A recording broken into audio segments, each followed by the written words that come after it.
Hi there, and welcome to the Red Sea podcast. I am Statman Stubbs, and this is a Rivals Point of View. Tonight, we're going to preview the upcoming clash on Sunday evening, which is between Leeds United and Liverpool. I have got a Leeds United fan on with me, and we'll get into that in just a moment. Tonight, we'll be going into the head-to-head record, danger men for Leeds United, formation that Leeds play, thoughts on the season so far, where Leeds expect to finish this season, thoughts on the two managers, and also a prediction to finish. Before we get into all that, though, let's hit the intro and we'll get straight into the show. Tell the world we are Liverpool, champions of England. We've conquered all of Europe. We're never gonna stop. From Palestine to Turkey, we've won the fucking lot. Got Paisley and the Shankly, the fields of Anfield gold. We are unsupported, and we come from Liverpool. Hi there, everyone, and like I say, welcome to the Red Sea podcast. It is a Rivals Point of View, and obviously we are playing Leeds United away at Elland Road, 4:30 kickoff. As you can see, I've got a Leeds United fan in the studio. Carl, how are you, mate? How's it going? Yeah, not too bad, thank you. I was busy early on with my other co-host Doug doing our preview as well, and I'm doing another preview with another Liverpool fan. Yeah, exactly. No, thanks for coming on first and foremost. I hope you're well, mate. Anyone in the chat, by all means, please give us a like and subscribe if you are new to the channel. Also, if you do go over and want to subscribe to Carl's channel, please go over. His Twitter link is in his name below there, and you can follow him on Twitter as well. But like I say, Carl will do this every week when it comes to a rival fans. It's called a Rivals Point of View. And obviously we'd like to get a rival fan on there just to give their intake and obviously an unbiased sort of view, obviously other than myself, just saying what I think may happen. So first of all, like I say, thanks for coming on, and we're going to get straight into it. Just want to say hello to Hector. Thanks for coming in the chat. Hello guys, good evening. I trust you're doing well. I'm well, and I'm sure my colleague is there as well. So yeah, first thing that we're going to get into is the head-to-head record. Do you have any idea of what the head-to-head record is at the moment? Do you have any idea at all before I think you have a bit better record than us, actually, to be quite honest with you, so it wouldn't be a surprise at all. Yeah. So I'll just quickly go through it. So there's been 96 games in total, 48 at Elland Road, 48 at Anfield. At Elland Road, Leeds United have won 7, Liverpool have won 31, and there's been 10 draws. Yeah, so that's not a surprise with that one. Yeah. The record at Anfield for Leeds is a little bit better than what it is at Elland Road. Again, 48 matches played. Leeds have won 15, Liverpool have won 20, and there's been 13 draws. So a little bit better, obviously, at Anfield than you are, obviously, at Elland Road. But obviously, against the top 6 last season, I think you were undefeated. Was that correct, against the top 6 last season? Yeah, we were undefeated at top 6 at Elland Road last season, and I think no other club had any of that against the top 6. I think we won against Tottenham, as well as getting draws against Man City, Chelsea, Arsenal, Manchester United, and Liverpool. So that was our biggest, to keep that record was quite well, because not a lot of teams could do that. So, fair play to us, because I think going to Elland Road without the fans must be a different atmosphere for the visiting teams. But I think we're trying to make it as their own with the crowd in the background. But having the real fans back in this weekend will make a huge difference. Yeah, exactly. Packed Elland Road. It's always a difficult game, obviously, against Leeds. Just go into the last 5 games at Elland Road, it'll just prove that as well. Obviously, the last meeting at Elland Road, like you had mentioned, with no fans, finished 1-1. In all fairness, from my point of view anyway, Liverpool bossed the game. Obviously, Leeds United scored through Llorente with, I think, 3 minutes to go from a corner. I mean, would you say that's a fair assumption that Liverpool did boss the game and maybe were unlucky to come away with only a point? I think it could have been fair, but I think it was an unusual day, 24 hours we had with the European Super League scandal when Liverpool, the ownership of Liverpool, decided to do behind not just your backs but every single English football backs. I'm like, it was just, and I think we saw the Leeds fans were booing the Liverpool players, and I think Liverpool players were more disgusted as well. What was going on behind their backs? Like Jordan Henderson and James Milner came out against it, and they were like, "What, you do this and not even talk." Jordan Henderson kind of rallied not just the Liverpool squad, but the top 6 clubs. Like, what is this? This is total BS, and this is why I think And if it was very unusual for Liverpool to go through that day, because I thought it would have been a win-win, but with that 24 hours, what was going on, I think Leeds had a lot more fire in them, because that's realised thinking, with all the Champions League certs, you earn yourself in the Champions League, not by yourself, and that was such I think Jurgen Klopp was not happy with that, but I think he realised that we had a point, because for example, like us, we want to be back in Europe, and we've got a long-term goal this time now, but we want to earn it, not buy yourself in it, and that's what I think. What motivated the Leeds United, what motivated us, to go into that game. And maybe you're right, Liverpool did boss the game, but Leeds had a really good, decent chances as well. And I think with Llorente, fair play to him, because last year it was a tough mixed year for him, because he had these injuries. And, I think that second half of the season, he looked a lot more better than we thought. And, with him and Strike in that centre-back pairing. And I think getting that goal, he paid himself off, for all the stuff that he went through, before Christmas. So it was a fair draw, but Liverpool could have got the win. But I think in my mind it was a fair draw, because it was right for football. If everyone saw Liverpool win, I think there would be a lot of criticism, because after what was going on in 24 hours in the news with that crazy developments. Yeah, exactly. And I think it was a strange sort of weekend anyway, because I think all the so-called Super League teams all didn't win, I think, that particular weekend as well. So everyone was saying it's not so much of a Super League. But yeah, that was obviously the last game, finished 1-1. It was 2-2 before that, back on the 28th of February 2004. Harry that's Kewell. wild. Yeah. Don't talk to me about Harry Kewell. He's Judas to all of us. So yeah, Harry Kewell scored for Liverpool, and Milan Baros, and Eric Bakker and Mark Viduka scored for you guys. The game before that, 18th of October 2002, finished 1-0 to Liverpool. That man Salif Diao, who didn't get many goals. It was an interesting mention when Douglas said that early on. I'm like, really? Out of everyone, I thought Owen or Heskey would have scored, but no, that was really interesting. Yeah. Before that, even was Leeds 0, Liverpool 4.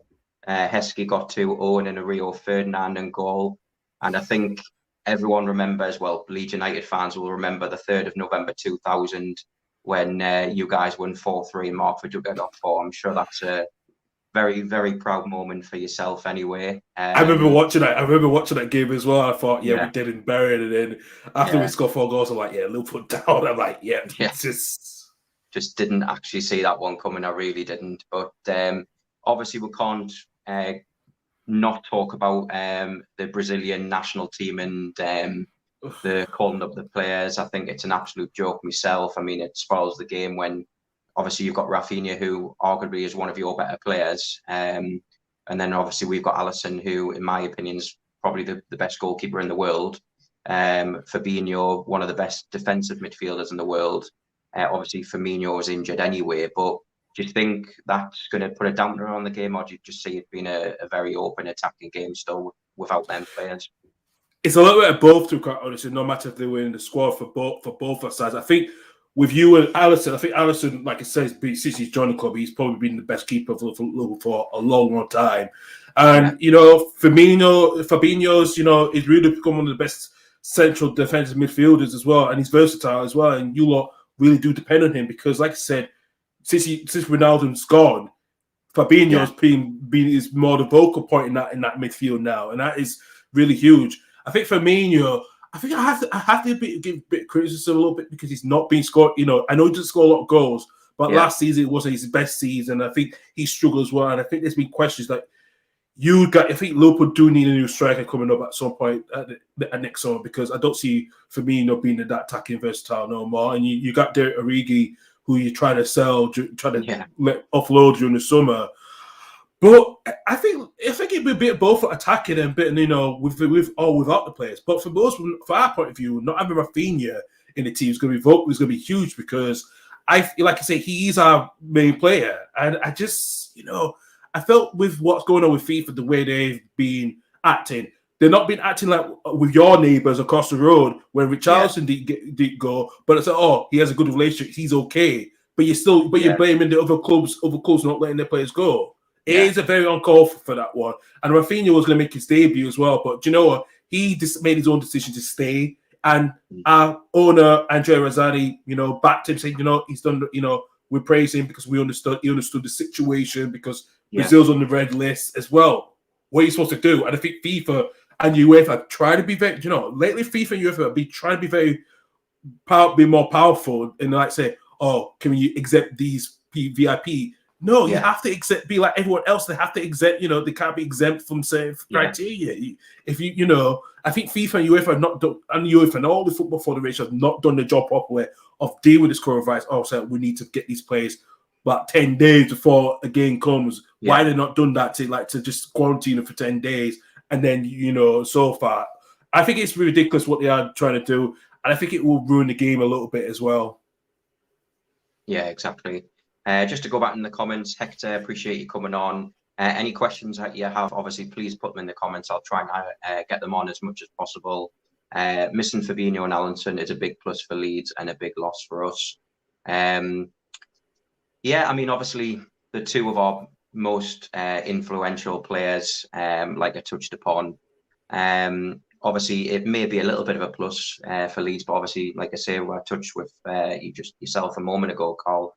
That obviously Rafinha is a big loss for you if he doesn't play for you, because he seems to dictate the play quite a lot. Links up with Bamford. So although we would obviously be missing Alisson and Fabinho, you would be missing one of your key players as well. So that sort of evens it out. But I think there's a meeting tomorrow, isn't there, with the Premier League and stuff, to see if it's gonna go ahead or not with the ban. I think what I'll say to you, I think even though they'd still continue with the ban, I think the Premier League and the clubs will defy it and say, no, you're not telling us what to do. How they can take points deduction of the league that is governed by the league, the Premier League, not FIFA. So I don't know why they'd saying they're going to take points deduction for what. You know exactly. So it's a bit of a disgrace to quite honestly what they're trying to do. It is. Especially they're trying to distract us as well of trying to expand, to have World Cup every 2 years. That's I know where this is going and I know what they're trying to do. So I think people are realizing it right now than they have. So exactly. Evening as well to KT. Hope you're well. Hope you're staying safe. Thanks for jumping on. Appreciate it. Keep your comments coming. We'll just go into the next topic, which I want to get Carl's opinion, because, like I say, it's a rival's point of view. It's not all just about Liverpool tonight. So we'll go on to the next topic, which is danger men. So playing Leeds United on Sunday, that's why you're on, Carl. Who would you say are your three key players for Leeds United in this, well, not only just this season and this game, but overall, who are your three key players, would you say, in danger men? I will start with one, and he's been versatile, and he's known to talk about love.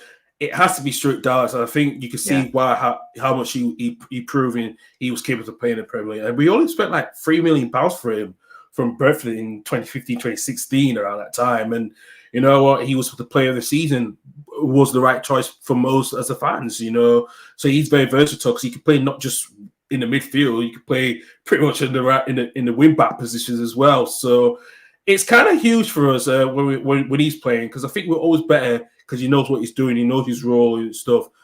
I would have said Rafinha if he was playing, but we don't know what's happened. But the other player that I will go to, and it's probably because we just recently signed him and he probably will get a game time, it's actually, I would have said Jack Harrison, but everyone knows he's really good. But it has to be Dan James, because he has a lot to prove now, because I think he started well at Manchester United when he first joined, when we tried to get him 2 years ago, and he went to Manchester United. He started well, then he lost it a bit. So I think for him, this is his prove it season to Bielsa. Why Bielsa really was his long-term target to get for such a long time. So I feel like he has something to prove if he starts in that game on Sunday.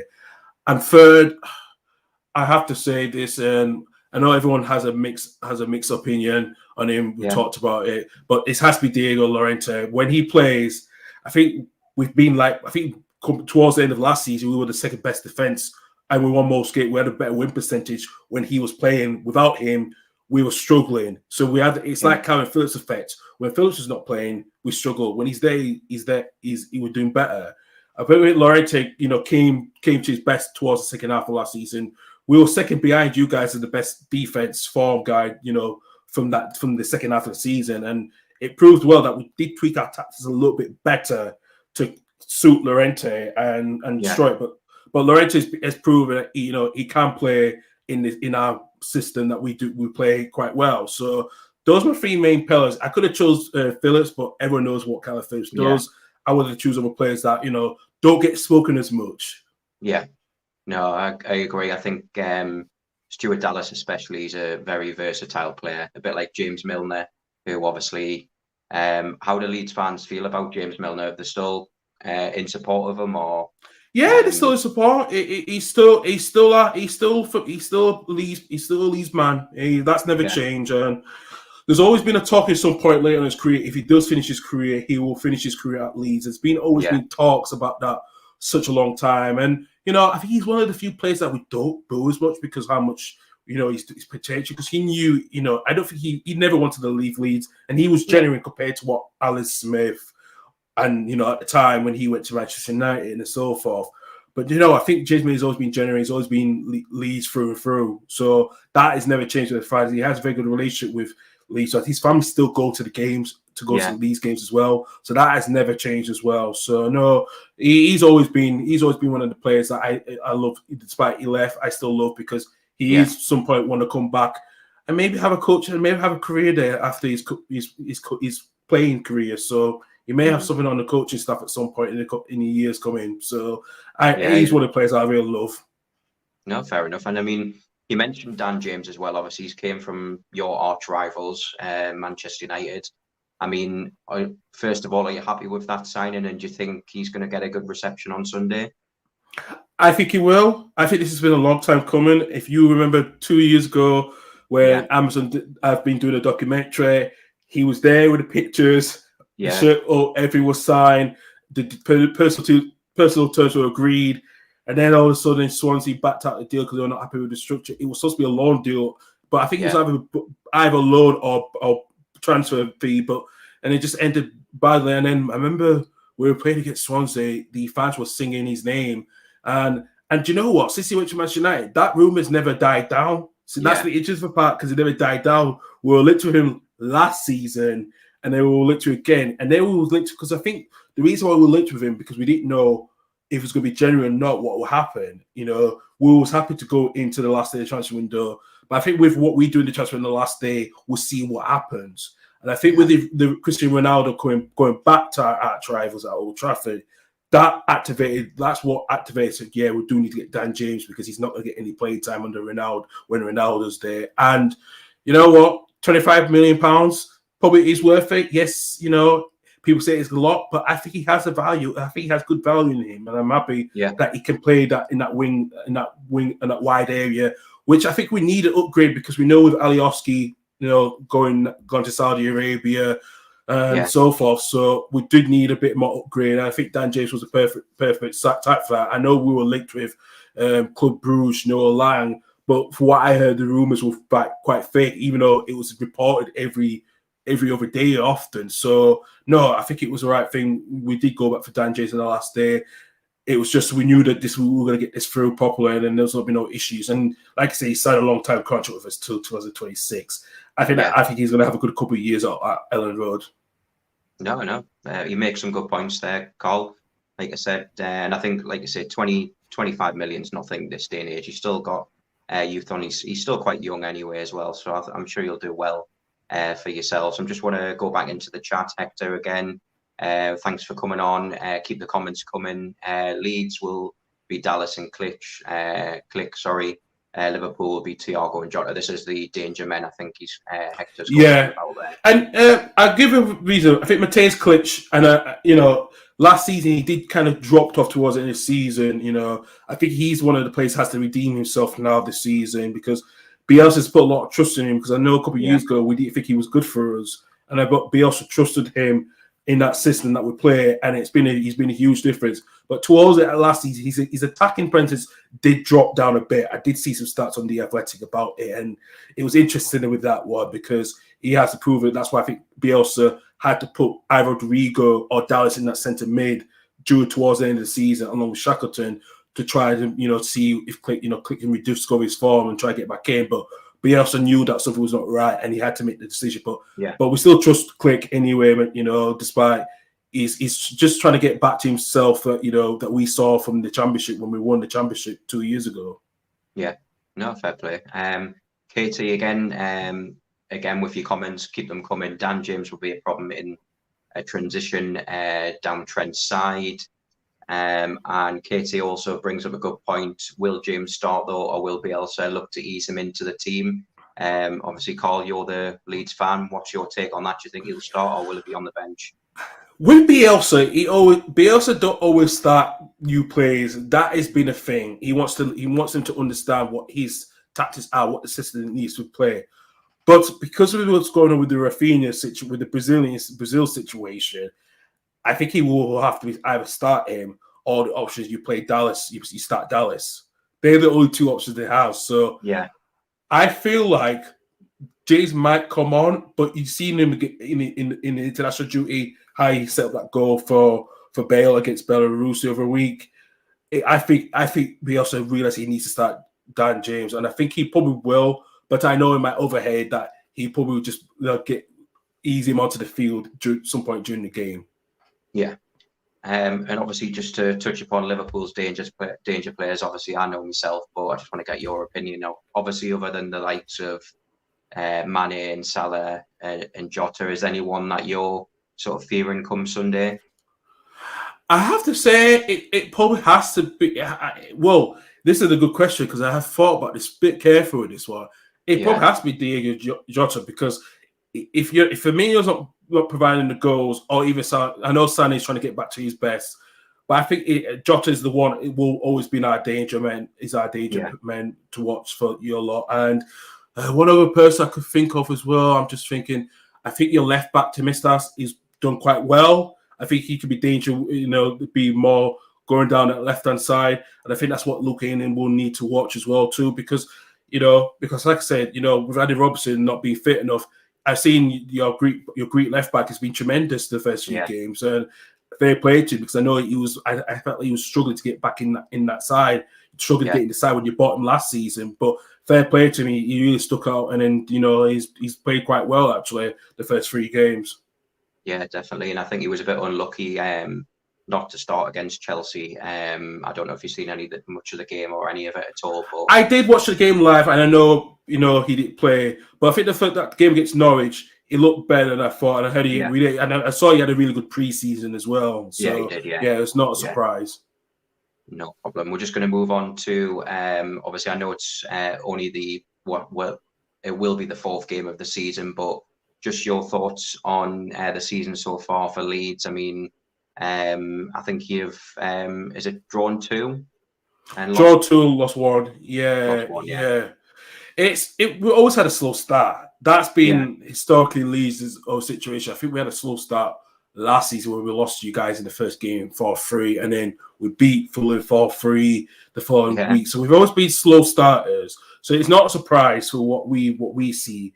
But I think we could have been a lot better. I think we could have had a good chance of beating Everton, despite the penalty was, VAR was giving the penalty, and then Rafinha again. I think we had more possession than Everton did because we played in a different formation. But Everton was very better in the counter-attack, and that's where we were a little bit vulnerable, where we just did look at watch spaces with Demarai Gray and Andrew Townsend on the wings. So we need to be better than that. And I think the game against Burnley, it was a weird one for some obvious reason because I think but we just not we used to being physical, but not as physical what Burnley are. Like they like to play a bit more rugby style than football wise. And I think we went to that game. I think we just went to the game. There was one or two quick fouls that should have been either really looked at carefully. I'm surprised the referee didn't do more about it.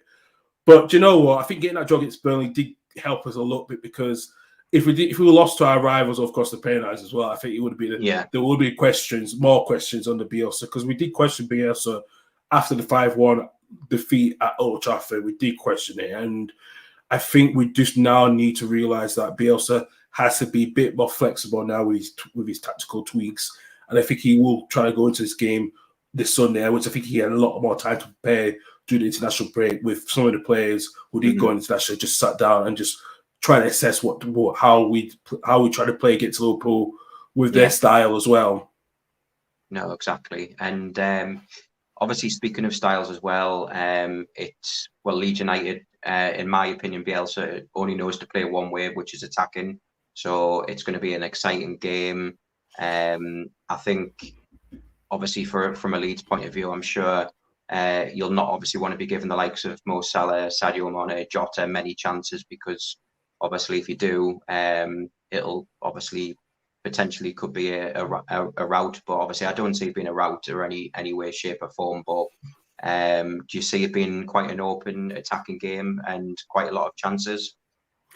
There probably will be, yes, especially when it comes to our two clubs. There's going to be a lot of chances. There's going to be a lot of attacking play, open play, and I think that's what we need to be a bit careful about to make sure we stay in shape as well. Because when we're not off the ball, we need to press. We'll need to press like what you guys do. You will press against those as well. So we need to be very methodical what we do, attacking wise, very fluid defensive wise. Yeah. No, exactly. So no, all good points, Carl. We'll just move on to the next thing that I wanted to discuss. I know it's quite early, but obviously, what would be a successful season for Leeds? Where, if you were to predict where Leeds may finish, where do you think they'll finish, and what would be a successful season for obviously Leeds and Marcelo Bielsa? I think it's mostly if we finish in the top half. I think if we finish probably between, I'm going to say at least, we finished around 9th last season. That has been a really good, successful season. Is European places open for grabs? I don't think it's much, because a lot of teams have invested quite well. And that's what we do things different business-wise. So has Leicester. And, I just feel like we do probably we finish in the top half. I think I would say at least 10th is the minimum. But if we can get closer to the European places, that's what I'm going to say. Maybe minimum Europa Conference League. I'll be happy with that. I think that's our minimum and maximum expectations where we will finish. Because I think we need to be better. Because like I said, I know our losses away from home was not the best, and we do need to improve on that. And also, I think, like I said, we didn't have no draws away from home last season, which is very rare. Yeah. So we'll have to get some decent draws. I have to admit, just wanted some decent draws away from home, actually. No, fair enough. Hector, again, you smash on these comments. I do appreciate it. Hector says Leeds have been playing better, but the results have been disappointing for them. I don't see them finishing in the top 10.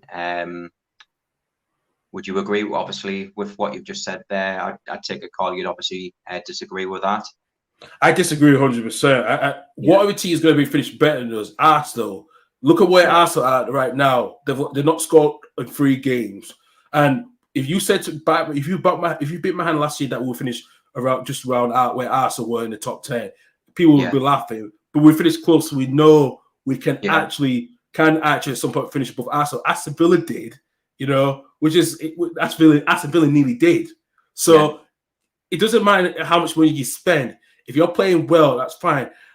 I think Hector, I understand where you're coming from. I really do.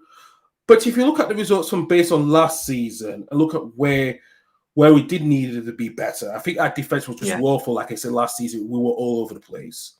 But he also learns through the course of the season. He knows where he needs to tweak, and he knows where he get to make sure it's right and everyone does their job. And if you said to me that we'll beat Man City away from home, I'd probably be like, I'm laughing that off because we get annihilated. But we didn't. We're on the 2-1. We're the only team other than Manchester United taking points off them. So how can you people say maybe the top 10? We're not going to be down fighting for the relegation places because everyone knows we have a better team than that. And there's no of this second season syndrome because it's not happening at all. So I would just say don't always bet against the Leeds because because we always go under the radar and we always come good towards the end. So I would say just watch who will finish in the top 10. I can guarantee it. Exactly. Hector's agreed with you there. He said, Arsenal is out. You'll definitely finish above Arsenal 100%. And I'd have to agree with that because, I mean, fair enough. When you look at Arsenal's start, they played Brentford away. Then they had, I think it was Chelsea at home. And then Manchester City away. Yes, it was a hard start, but to not even score a goal, it's very disappointing. And Arteta's already under pressure. But I do see Arsenal finishing outside the top 10 this season. I did say that at the start of the season, Arsenal finishing outside the top 10. Now, I'm not going to go back on that, especially with the way that they've played this season. So, but no, like I say, rivalry aside, I do like to see Leeds do well. My dad's half the family, they're all from Yorkshire area, so obviously my dad was a big Leeds fan. So I do like to see Leeds do well, and obviously apart from the 2 games against Liverpool, then I hope you obviously win the rest of them and do well for the rest of the season. But just another person in the comments, Rizla Larex, I hope I pronounced that right. I love Leeds. Liverpool is controlled chaos. Leeds is just chaos. Love it. Appreciate your comment. Thanks for coming on, first of all. Obviously, everyone in the chat, please make sure you do like and subscribe. It does help us with the channel. But yeah, I mean, obviously, I want to get your opinion, unbiased opinion, on where you think Liverpool may finish come May. It's a good one because I would have said second place, but I think I've changed that because the way Chelsea have improved that squad, and now they got Lukaku. That number 9 shirt curse is ended a little bit quicker than I thought it would be because he's linking up play. And the way Chelsea played against you guys with 10 men down, their defense was a lot more better. They were just structured. They just knew what they needed to do when Reece James got sent off. So I think Chelsea will finish second now. I think you guys will finish third. I just think you just finish third because, like I said, Man United will be in the top 4. I don't think Leicester will challenge, but I think Man United will get 4. But I think Liverpool will finish third, to be honest with you, because you see how much Chelsea have improved now, and now getting Saul from Atletico Madrid. That's going to be a huge plus addition now, and I think they will get second place. I think it will be a lot more closer, with the top 3. Yeah. But I think Liverpool will finish third. Okay. Well, I think obviously it's like I say, it's football's about opinions. You don't always have to agree, and I respect your opinion. I think obviously the main thing for me is if Liverpool's starting 11 can stay fit, and it's a big if. They'll be up there challenging, definitely. It's all just a question of if the likes of Van Dijk, Fabinho, Henderson, Salah, Mane, all them, Jota, obviously, Firmino, all them can stay fit, then I think there's no reason why we wouldn't be in the top 2 and potentially win the league again.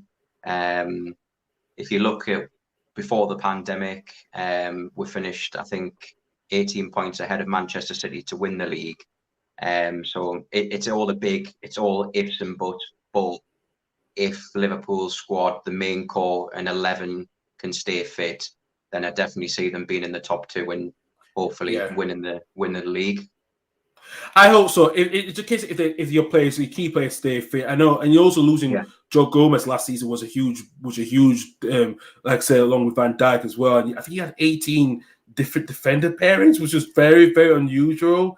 And you Ben Davies is not playing. You send him on loads to Sheffield United. I did question Liverpool with the centre back pairing because I think I looked at the stats on Athletic a couple of years ago. I think recently, early this year, this was like the worst title defense for a Premier League side ever because Liverpool was really struggling with pairings. I think Chelsea, you had more injuries than the previous Premier League winners. And that was really surprising to see that. I was like, wow, okay. Yeah, exactly. Yeah, exactly. But, I just want to go back. Sorry, carry on. Sorry, carry on. But I hopefully if you keep your players fit, that will be Yeah. huge for you guys. That's what I want to say. Finish that off. Yeah.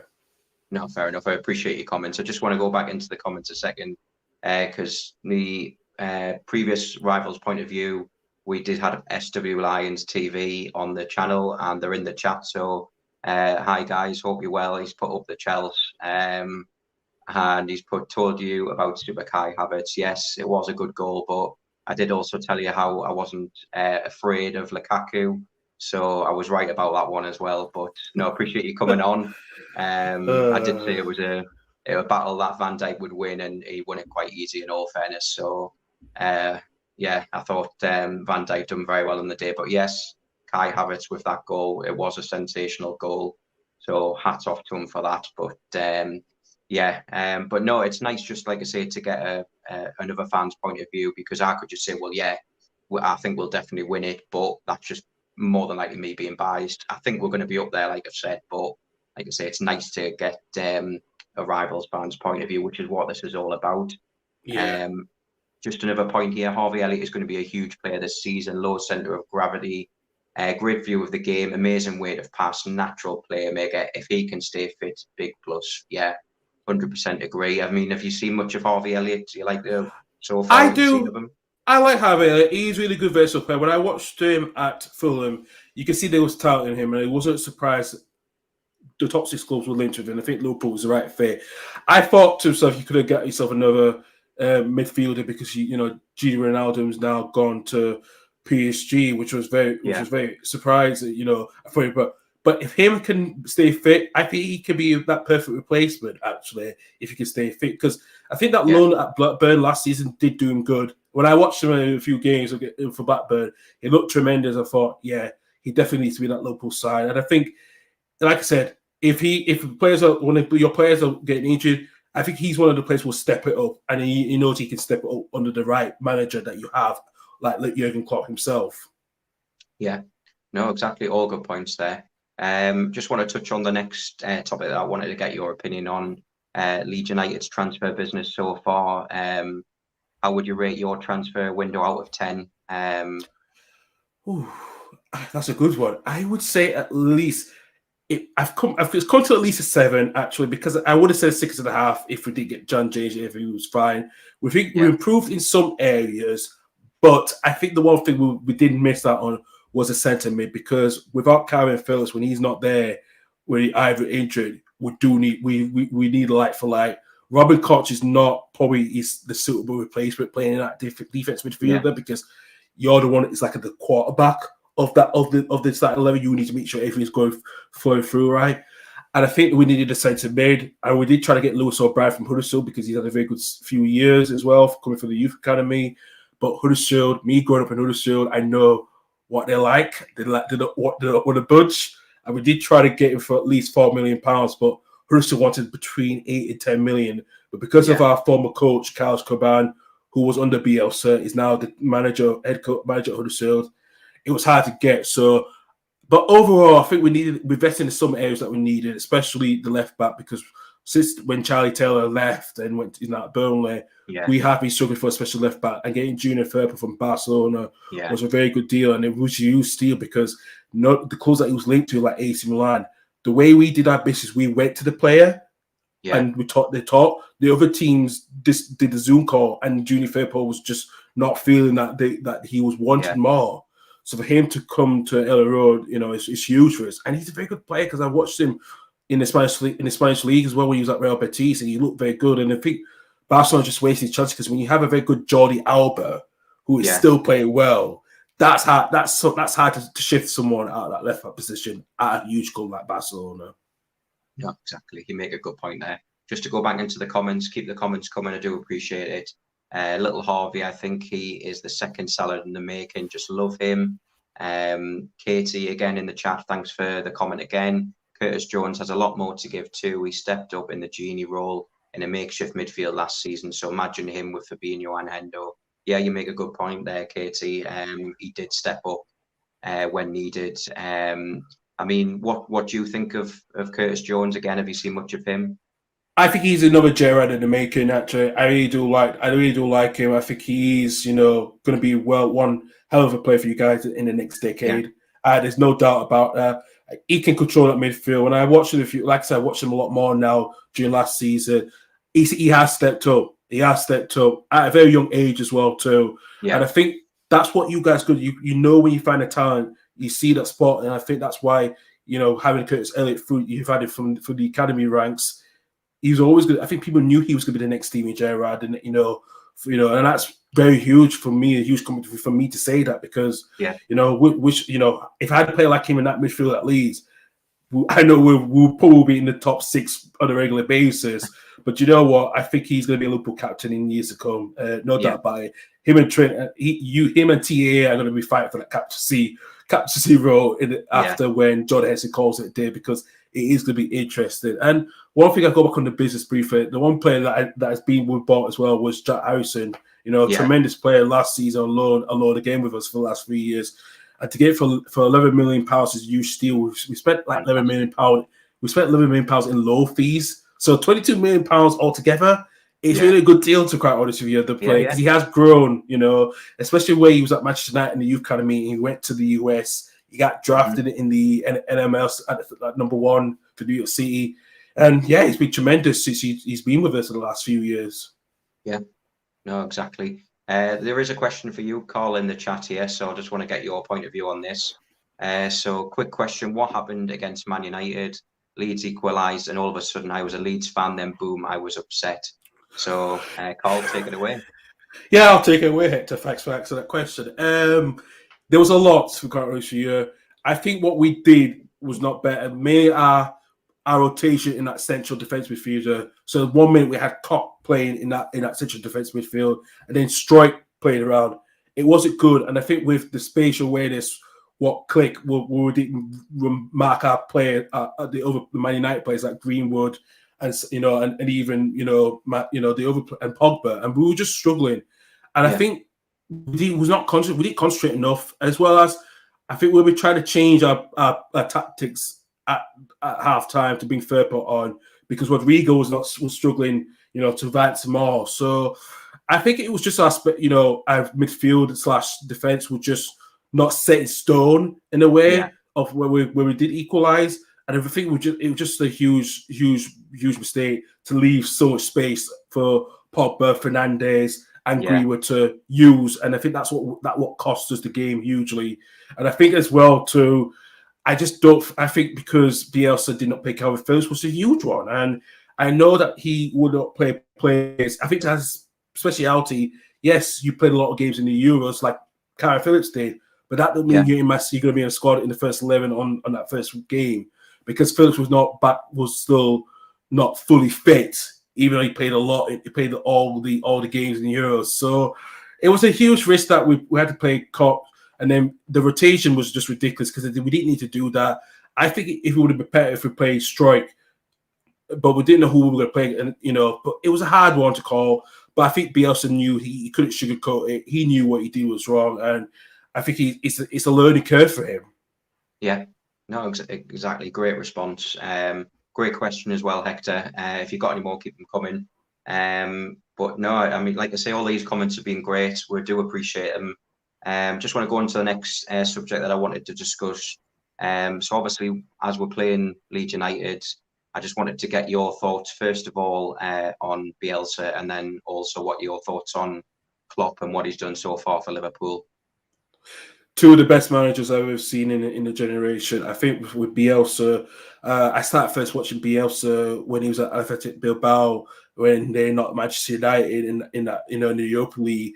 It was so much fantastic football. I couldn't believe how Sir Alex Ferguson was just wiped off by El Loco, as he's known. And it was a really one hell of a game. And I have been watching Bielsa quite a lot through the ranks. I know he didn't get treated well at Marseille, and then he left a couple of days at last year with the transfer disagreement with transfer. I think Lille was a bit of a bad spot for him because I know what he was trying to do, and you see where Lille was last season when they won the Ligue 1 title. I see what Bielsa was trying to do, and it was a hard effort to understand. It was really surprising that he was linked with us, because there were a lot of opposition was saying you should get an English manager such like a Mick Yeah. McCarthy who knows the league.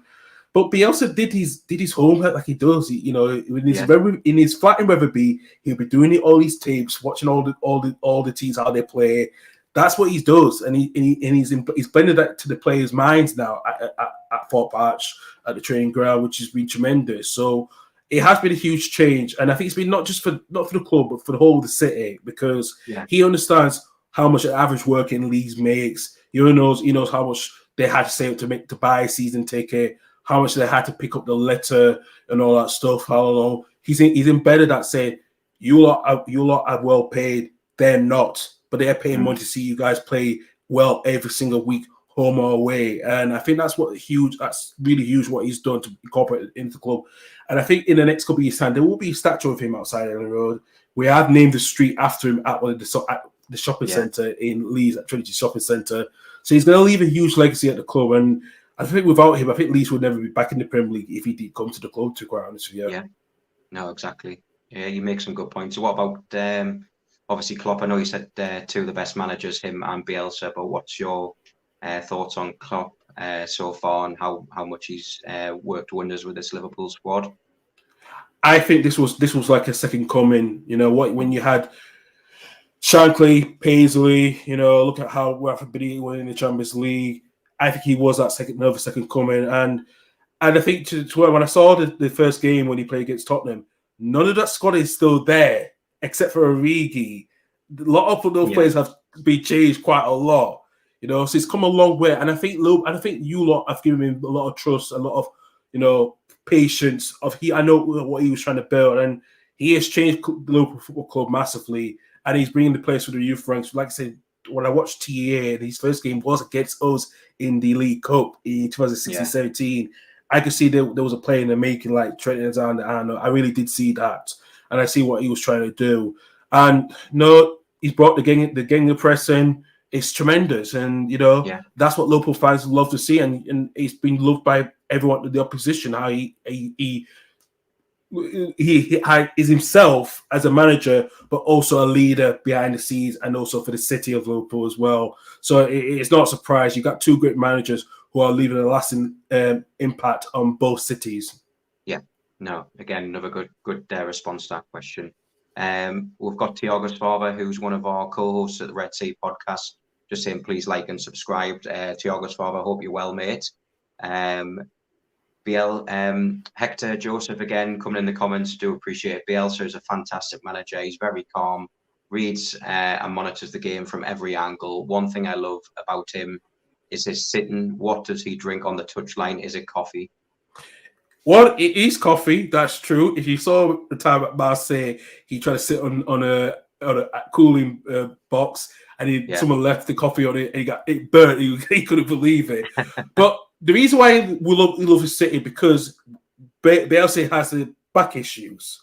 So for him, it's mostly when he leans down, because he can assess everything. That's why we have a bucket. We do sell the bucket in our Leeds United store as well, so which is very popular. But he likes to sit, crouch down on his knees and just assess how things are, because that's what he does on the training field. Because of his bad back, he can't stand up and watch. He will crouch down and just see how things are. If it's something not right, he will actually shout at the player to try to change something, to change the mentality of the player. So for that, he's always, like I said, that's his methodical way.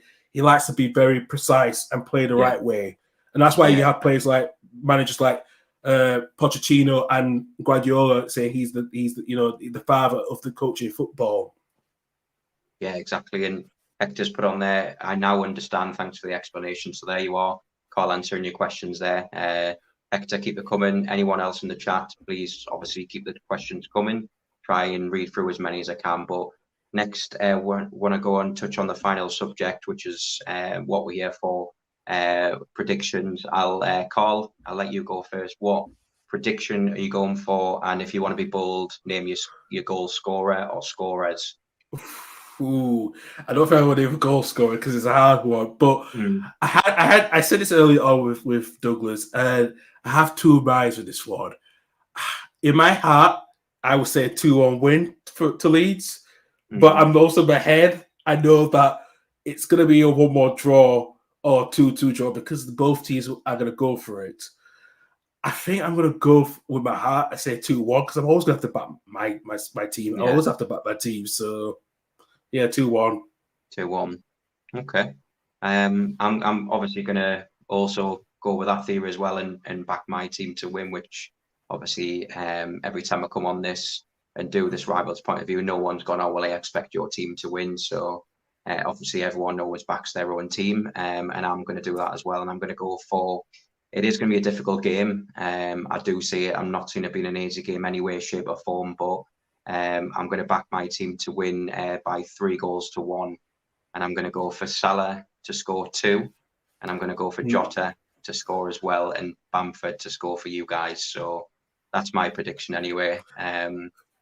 So Fair obviously enough. we're both obviously going for our own teams, which is understandable at the end of the day. Hector has said 2-1 Liverpool, Jota and Virgil, Dallas for Leeds. Yeah, but I think the majority expect it to be a good game. Leeds versus Liverpool, generally speaking, does have goals in it. I mean, like you said, a couple of seasons ago, the 4-3, the first game of the season, 1-0 last season. So there is generally goals in this game, but yeah, I mean, that's obviously just closing it up now. Is anything you would like to add at all, Carl? No, absolutely. Well, thank you very much for having me. Actually, I really appreciate it because I have been a lot busier since I'm now not on a radio station now, on that radio life now. So at least I'm going to be more like you and Douglas and everyone else. So I'm going to be trying to do my content with Douglas every week as well too. So no, it's tremendous that I've taken my time with you anyway, because I've had a bit of a bad week. So I think this week, today I kind of needed it. So yeah. No, more than welcome to come on. It's like I say, it's been nice having you on. I mean, do you have your own YouTube where obviously our viewers can find you if they want to subscribe to your channel? Yeah, we used to be Sam Radio Football Show, but we're now renamed ourselves as Reincarnation as the Totally Levy and Horn Football Podcast. So you can find us on YouTube, and also you can find us on Twitter at LH Football Pod. And also you can find us on Facebook. And also if you want to listen to our podcast stuff, you can find us on all these podcast services such as Google, Spotify, Apple, and so forth as well. No problem. I'll make sure, obviously, I share this with yourself. So maybe you could share it on your Twitter. Get, obviously, any of your followers to come over and subscribe to our channel. The same goes to obviously our subscribers. It'd be nice just to get that fan base going. Katie, LFC win always, and Sunday 4:30 kickoff as well won't be an easy game. Obviously, we always close up with just what's coming up on the Red Sea podcast. So tomorrow we've got the Fab Four. It'll include myself, Tiago's father 89, and Courtney. And I think we've got a kit review of Liverpool's third kit coming next week. Yeah, we'll not mention that. Obviously the colour of it anyway. I know me and Southern Scouser are on the same opinion that we just do not like it, but we're going to do a kit review anyway. We're also doing a review with the Fab Four again for the Milan game on Wednesday. Thursday will be another Rivals Point of View where I'll have hopefully a Crystal Palace fan, and obviously Fab Four on Friday as well. So we're going to be very, very busy. But like I say, Carl, I really do appreciate you coming on. Everyone in the channel, obviously, thanks for your comments. Hector's just said there as well, that kid gives me nightmares. It really does.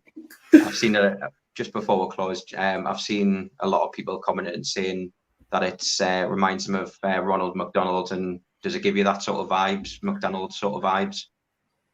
Pretty much so, yeah. It does actually. No problem, but yeah, like I say, thanks for coming on, Carl. Definitely, hopefully, get you on again. I've been Statman Stubbs, and this has been Carl. And obviously, until next time, stay safe and keep in touch. Thank you.